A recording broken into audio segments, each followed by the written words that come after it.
Hello and welcome to the Cardiac Cats YouTube channel. I'm your host, Jacob Shorba, and today I want to give some thoughts on all the conversations taking place about Doug Pederson, Trent Baalke. Is this going to be the end for them? Is it official? Obviously they haven't been fired yet, but is this a point where there's really no return?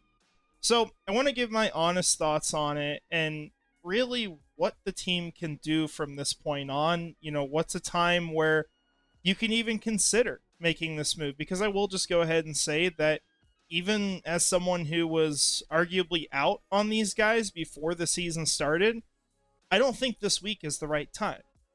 And so we'll get into all that and we'll talk a little bit about if things really do go down this way. How do the Jaguars recover from this? How do they go forward, and what is the best what's the best approach, and kind of reevaluate what they've done so far?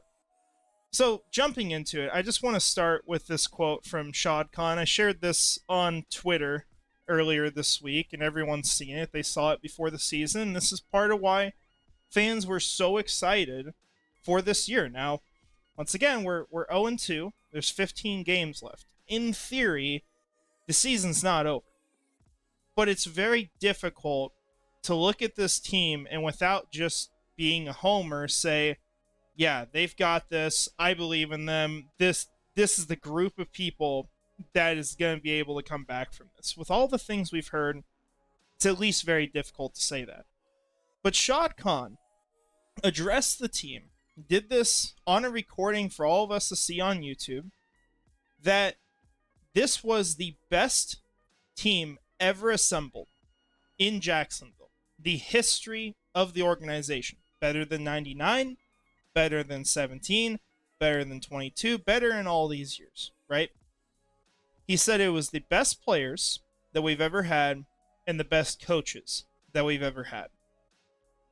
It's a hard statement to look back on because obviously the season's not going very well, and it's really possible that this is another shit show and that this team ends with a top 10 draft pick. Hell, I mean, it's even possible to be top 5. That might be getting a little too far, considering where other teams are too.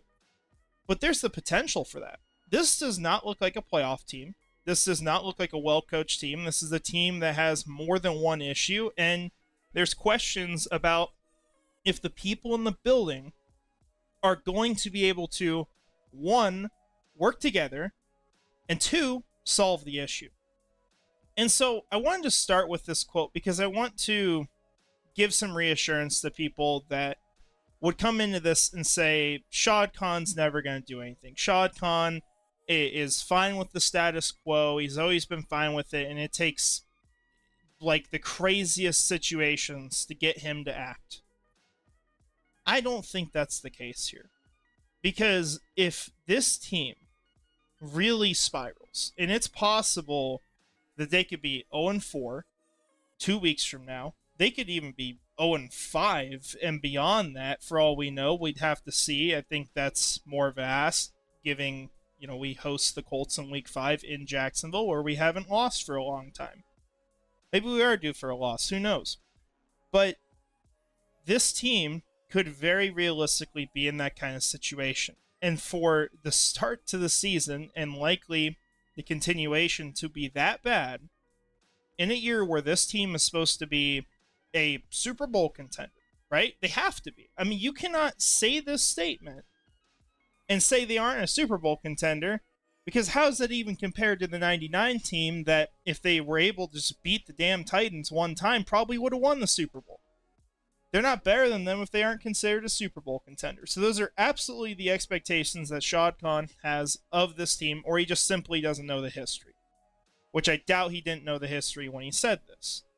So it's, to me, not possible for him to say this kind of statement, to see this level of failure. Like, the canyon between those 2 points is so far apart that I could not imagine a world where Shad Khan doesn't do something by the end of the season. And I, of course, think it's possible that he just simply says, look, I'm not firing anyone until it is officially over. Like, the second this team may be eliminated from the playoffs, I'll do something. But I'm not even going to do it at 0-4, 0-5. That's totally possible. I think realistically, the earliest that something could possibly happen is going to be after the week 4 game. And I think it comes down to how competitive is this team? Are we just getting blown out in games? Are we at least close like we have been? I mean, what is happening, right? That's going to be a big question. And you're playing against difficult teams. You're playing on the road. You're playing against Buffalo, who is better than us this year, who finally gets to host in their own stadium on Monday Night Football, where this team was not good last year. They've struggled in prime time since going back to it. Of course, given all those games were when the general struggling began, so maybe there's not a correlation. And then they got to go into Houston. And they got to play a Houston team that they aren't collapsing. They aren't having those sophomore slumps from CJ Stroud. That's not happening. They have a good team in Houston, and it's showing. And so I think it's possible that Jacksonville could get blown out in those games. And if that happens, I think the absolute earliest that we could see a firing or some sort of change, and who knows if it comes together, this might be something like with Doug Marrone, where I think they fired, correct me if I'm wrong, actually, I might not remember this correctly, but I believe they fired the GM the week before the season ended, and then Doug Marrone was fired the final week, or after the final week finished. So maybe we see something like that where, Trent Baalke gets axed earlier on and then Doug Marrone's gone, or Doug Pederson, or vice versa, right? That's possible. I think this is something, though, where when we're looking on Doug Pederson specifically, I think we got to have a little bit of patience, at least until the end of the season or when this team is eliminated from playoff contention. Of course, all of this video assuming that we don't have this miraculous turnaround, which doesn't seem like it's coming. So I encourage you guys to have patience during that time, right? And accept what this is for now. I would not be investing anything emotionally into this team. I think it's a really bad investment to make right now.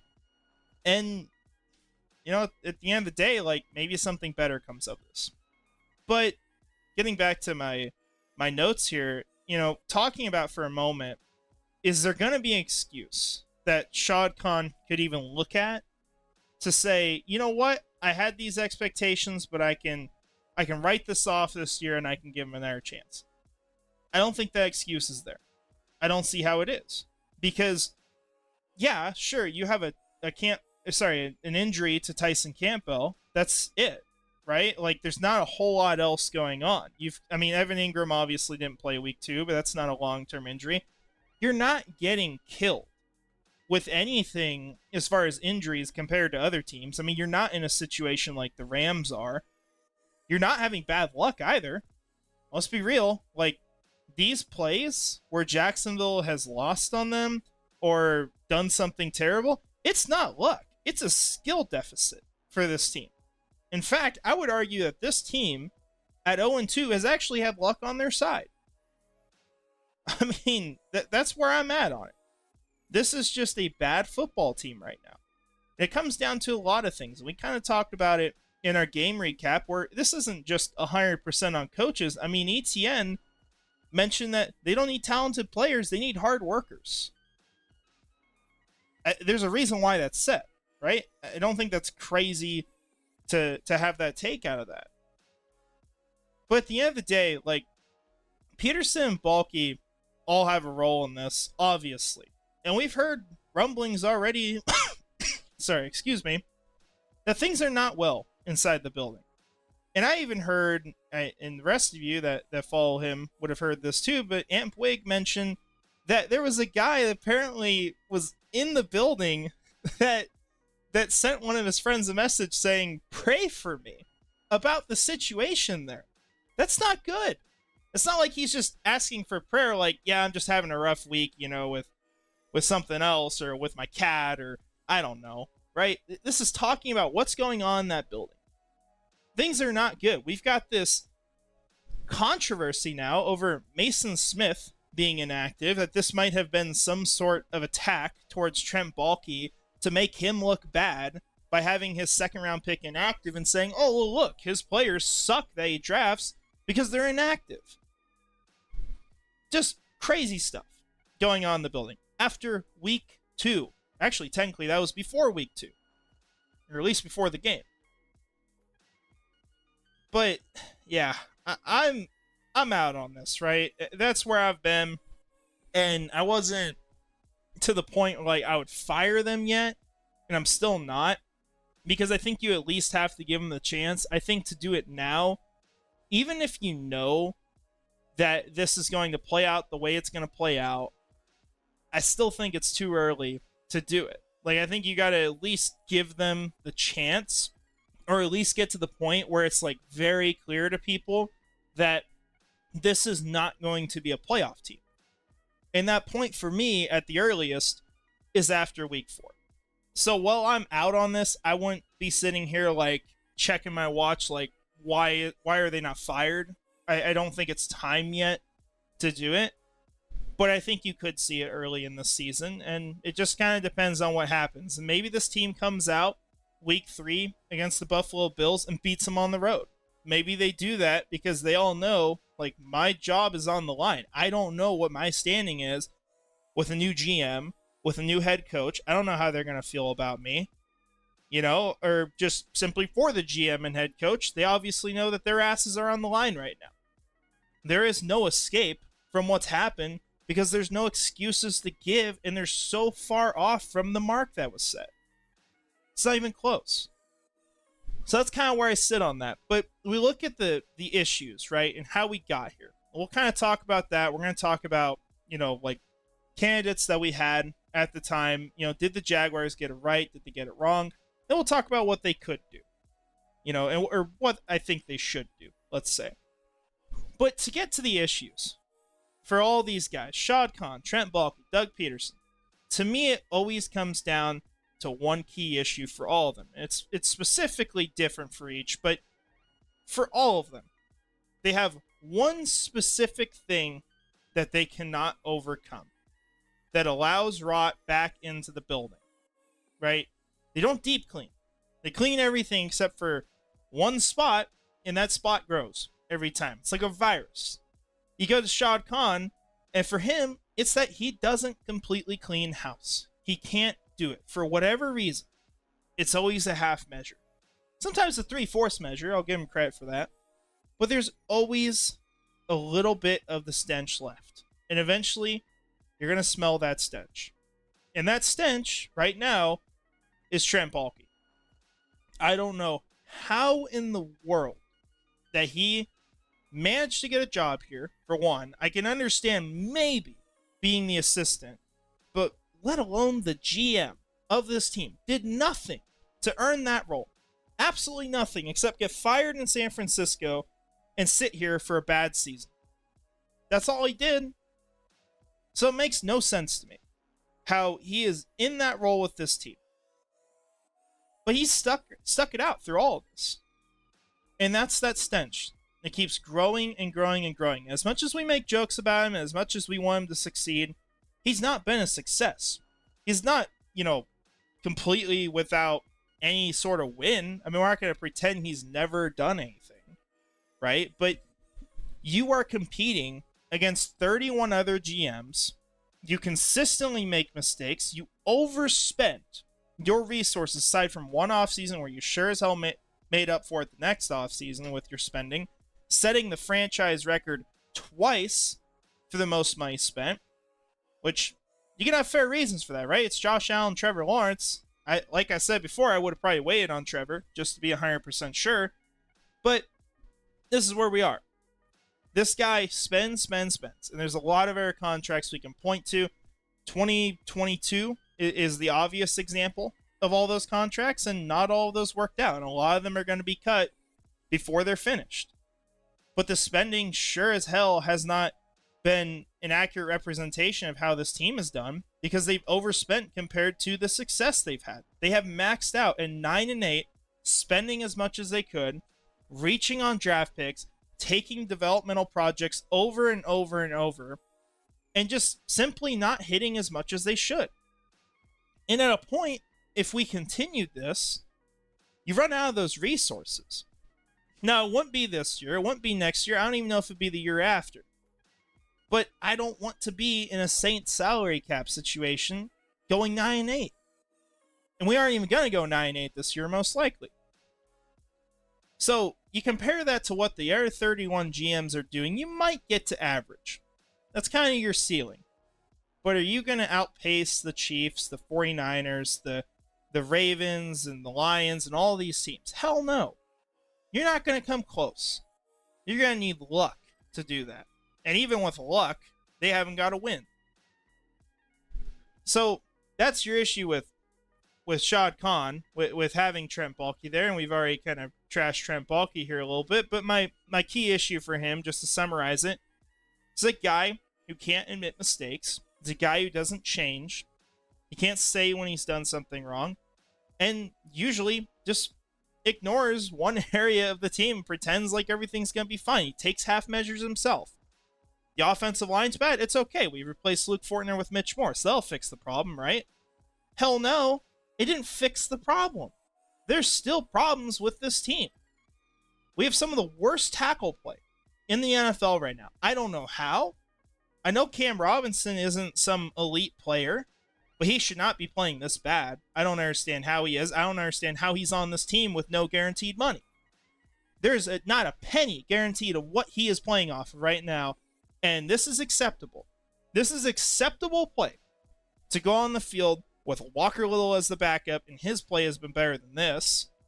So you can't even argue that that's some massive downgrade that justifies a difference of, 17 million? Something crazy like that?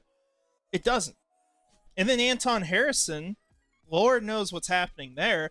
I don't know if he just came into the season and wasn't prepared, but he's been god-awful. That's a serious question about the culture of this team and the coaching. So getting into that a little bit, with Doug Pederson, the big issue is obvious. It's the same issue he had with Philadelphia. He would die for Press Taylor no matter what Press Taylor is. If Press Taylor was a great offensive coordinator, awesome. Die for the guy. Because you're not going to have to. But he's not. And I get that there's some limitations put on them. And I get you can make excuses for each one of these people because of what the other person in this group has done to them. Because they've all done something that's angered the other. But it's not acceptable at the end of the day. Press Taylor hasn't been good enough. Doug Pederson hasn't been good enough for this team now. He's changing what the culture issue here is really at the end of the day. It's just a different issue for this team. So that's your problem. It sucks. And what's interesting about this, though, I'll change the screen finally. We've been up on this the whole time. But you can look back at who you could have hired, right? And for some of these, there's better options.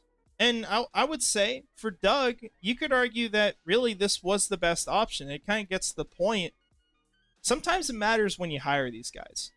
And sometimes there's just not going to be that person available, unfortunately. And I do think the Jaguars are somewhat victim of that. And I will at least give them some grace for that with the head coach. But obviously, look at GMs, right? So we're looking at 2021. We have this sorted by when people were hired. That year, you had Trent Baalke. You had Nick Caserio. I believe he's still with Houston right now. Yes, and he's obviously doing pretty damn well. Brad Holmes easily would take him. And I'm not saying this as if like I knew these people were going to be great then, right? But we're just looking objectively at this. Like, was this a good hire? Was this the best move Jacksonville could have made? Terry Fontenot, you could argue there's things that he hasn't done well, but still gathered a lot of talent on that team. The quarterback thing is crazy, obviously, with Penix and Cousins, but still done fine. I think he's done just as well as Baalke, if not better. And they haven't spent as much money, by the way. They had a shit ton just a year ago. I think they had like $80 million in cap space. And then the Broncos guy, no. I mean, they're not a good team, right? So not all of these are great hirings. You're going to have some misses. But for Jacksonville, there were options out there, right? And we can look back at this and say, yes, they absolutely missed. It was not some situation where they had a better option available. They hire from within. And that's the insane part of this to me, is hiring from within a bad organization. You cannot justify that. I mean, you just can't. Like, unless it is a guy coming in that clearly has a ton of potential, that, you know, he's there for a couple months and you say, you know what, you're the guy who should be leading us. Maybe then, right? And that would be like your Ryan Nielsen if he's everything you wanted him to be. Not saying he is, but that's the only kind of situation where I could even consider it. But this was just not a good hiring. It was obvious at the time to the fans that it wasn't a good hiring. As much as we tried to accept it, you can't change it from what it was. It wasn't good for the team. And there will be consequences long term for this organization. I'll give you one. This will actually probably piss some of you off, so I apologize for that ahead of time. Trayvon Walker, first overall. Two players that I think are clearly better than him. And you could argue others too if you want. I'm not going to. Sauce Gardner and Aiden Hutchinson. Hutchinson was the one, obviously, that was supposed to go first overall. He did not. The guy is out here battling for Defensive Player of the Year and just got 5 sacks. We can trash him all you want, right? Because he's not on the Jaguars, and we got to have this constant battle to the death over it. And technically, I'm contributing to that right now. But Hutchinson is a great player, right? And Walker, while he has 2 sacks, and that's great, he's still a developmental player. And if you were going to go pick him, it just didn't make sense to do it there. And he would have gone at 2, and I understand that. And the Lions had him high too, but they fell into that trap. Sauce Gardner, meanwhile, arguably the best cornerback in the NFL. I'd probably give it to Pat Surtain, but Sauce Gardner is a hell of a player.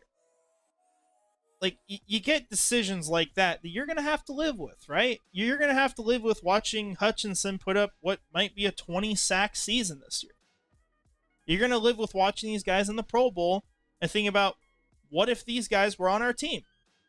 Would be pretty nice. Obviously, I'm not saying that, you know, Trayvon Walker's nothing. I think he's a good football player. I just don't think it was worth the first overall pick. So you're going to have things like that. You're going to have the salary cap. That's going to be a problem long term. And you can fix that, but the cost of fixing it is jeopardizing your performance as a team, because they have borrowed a lot of money from the future. If they spend to the cap limit in all these years, which they have been coming pretty close, you're eventually going to have those $78 million cap hits for Trevor Lawrence come up, and you can either push it further down or raise your credit limit, but it's going to be a problem someday. And so there will be consequences for the choice of taking in Trent Baalke that this team will have to live with for a while. But that's where they are. So, you know, looking back at the GM hire, you can absolutely criticize that. Whether or not you agree with all my points, that's fine if you don't. I'm not saying everyone has to, and I'm not saying people have to think Trayvon Walker sucks. I don't think he sucks at all. But there's obvious questions about, you know, why were some decisions made that were made? Why are we picking Brendan Strange in the second round? Just a thought. I know he had 60 yards, but still questionable. Now, where it's different is with Doug Pederson, and where I will actually say that this was probably the best hire they could have made. The two guys on this list that I would say stand out as clearly better, I mean, you could say Todd Bowles if you want. I don't know enough about him to really make that statement, but you could argue Mike McDaniel and Kevin O'Connell.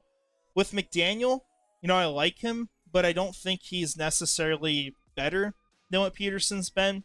I think they've made some crucial mistakes this offseason, specifically in extending Tua when they did, and that's obviously a sore subject, because if you didn't, well, he's screwed, you know, with this injury, and he doesn't have a lot of the guarantees that he has right now with his contract. But objectively, for the Miami Dolphins, that was a poor decision to do it when they did it. And now we have questions about his long-term status with the team. How are the Dolphins going to perform without him? Are they ever going to have him healthy for a full season? There are going to be big questions with that organization. We'll have to see how things go for them. But the one I will say I think was absolutely a better signing, and I will say at least that I don't know if he would have come to Jacksonville. That's why I'm not really going to say Jacksonville did the wrong thing here, especially considering that no one was going to come here with Trent Baalke as the GM. But Kevin O'Connell, I think he is the best head coach out of this entire group. I still absolutely believe in him. He's had a really good start to the year with a team that no one thought was competing. We thought we were getting a high third-round pick, a high fourth-round pick, and maybe we will. Maybe things will flip. But, I mean, these guys just took out the 49ers. This is a good football team still with Sam Darnold as the quarterback. So I think you can make an argument for some of them. But ultimately, just considering that not every candidate you ask will always come to your team, especially after the Urban Meyer year, I think Doug Pederson still, I'm not going to trash the hiring, but sometimes there's just not the guy there, right? And so that's where I'm at with Doug. I don't hate any of these guys, obviously. I don't have an actual hatred for them. I absolutely dislike the way they run things. For sure. That's how we got here. But, I appreciate what Doug has done for this team. And maybe it's not over. I think it is. But, Doug, I got to enjoy the best game of my life because of Doug Pederson. Going down to Jacksonville and watching them beat the Chargers, coming back from 27-0. Doug fixed a lot of things with this team. He brought fun times to the organization. Maybe it's not over. I think it is, though. And so, I don't hate him by any means, but it's one of those things where it just didn't work out. I don't think there was a better option. And at a point, you're going to have to decide when to move on. And that's going to be this year, I think. I don't see how it's not.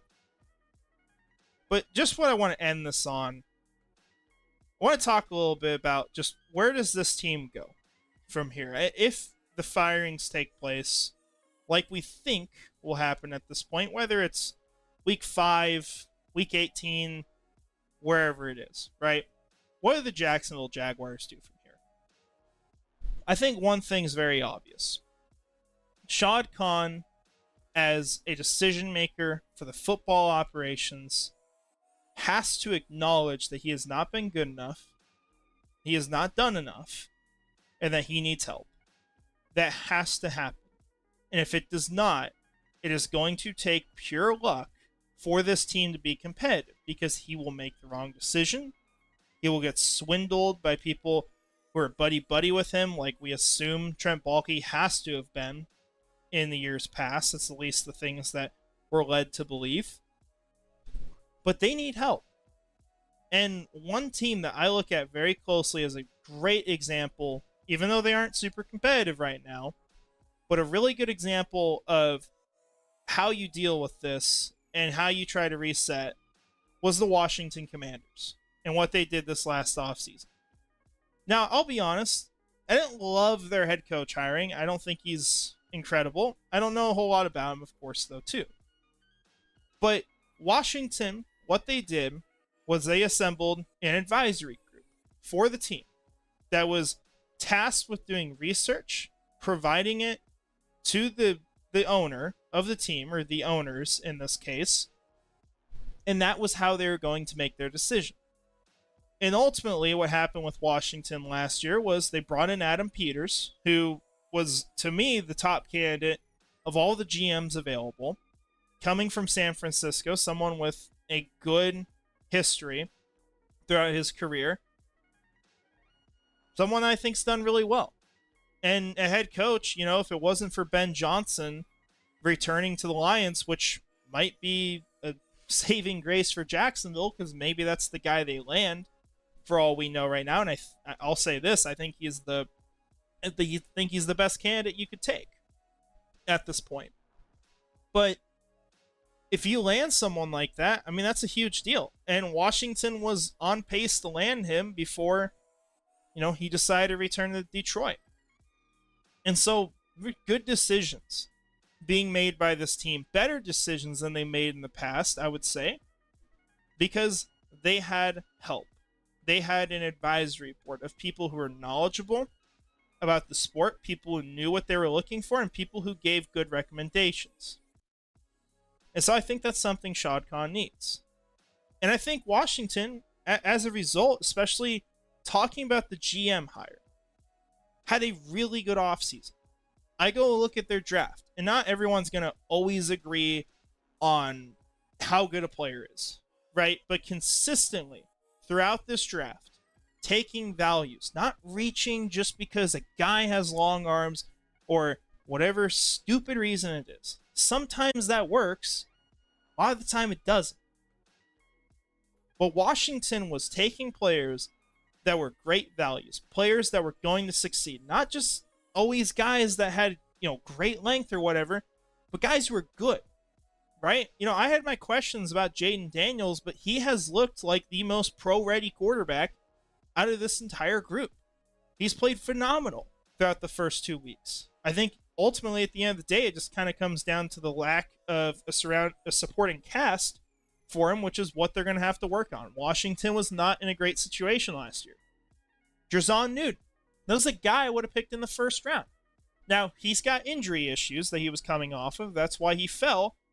That's a worthwhile investment.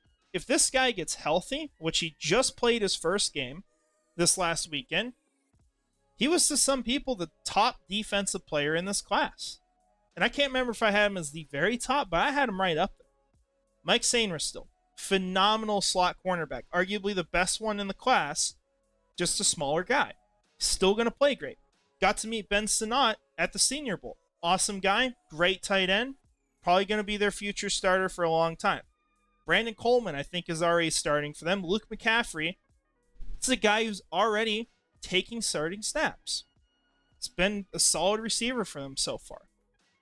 So, just saying this in the sense that these are the kind of results Jacksonville can get if they're able to be smart and bring in the right person.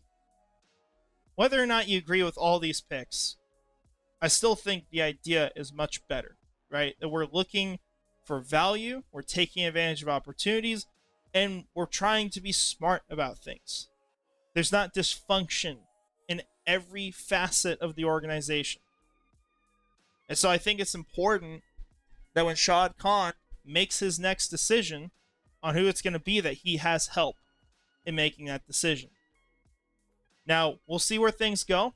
That's all I've got for you guys, of course, here. But look, 2 weeks into the season, it feels crazy to already be saying this because I thought they'd at least, play this out, maybe try to leave the crushing of hope until week 18. Doesn't seem like it's going to happen that way. We'll see, but that's where we are right now. But 2 hard games coming up for this team. Got a big game at home after that against the Colts in the throwbacks. I'll tell you what, if they lose that game, it might be the end right there. That's pretty embarrassing, but that's what this team does. Do embarrassing things. So that's all I've got. Love to hear your guys' thoughts. Let me know where you're at. Are you completely out on Doug Pederson and Trent Baalke? Do you think that these guys can still bring a Super Bowl to Jacksonville? Because that is the ultimate question. If they cannot bring a Super Bowl to Jacksonville, they should not be here.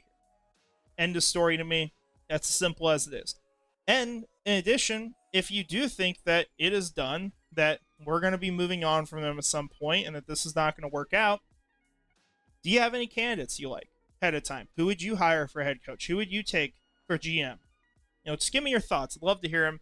But thank you all for watching. Hope you have a great rest of your day. And finally, go Jags.